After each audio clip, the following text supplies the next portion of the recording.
हमरे हलई का जान जवन खेलावतारू केहू पूछतावे तो लइका बतार के बतावतारू हमरे लइका बा जान जवन खेलावतारू केहू पूछतावे तो लइका बतार के बतावतारू। Music by Pradeep Raj. Sabrang digital recording studio. पहिले तोहर हमी रहनी जाने औरी परान हो बाके पियावा के कोई से बदल गइलू जान हो रे पहिले से तो हमी रहनी जाने औरी परान हो बाके पियावा के कोई से बदल गइलू जान हो अब हमरे के तू जुझलावतारू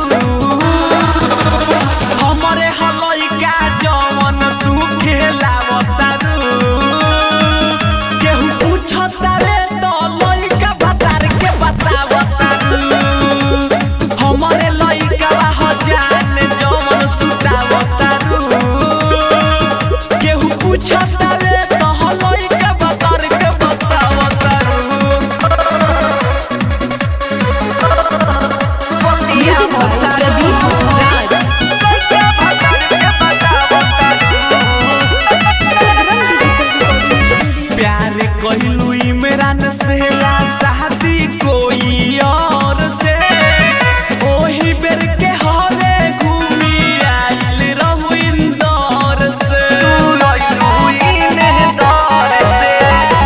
प्यार कहलू अरमान से शादी कोई और से ओही बेर के हवे घूमी आइल रहू इंदौर से गोरी चंदन के काहे तू करावतारू हमरे लइका बा जान जवन खेलावतारू केहू पूछतावे तो लइका बतार के बतावतारू हमरे लइका बा जान जवन सुतावतारू केहू पूछतावे तो लइका बतार के बतावतारू। Sabrang digital recording studio Sangrampur.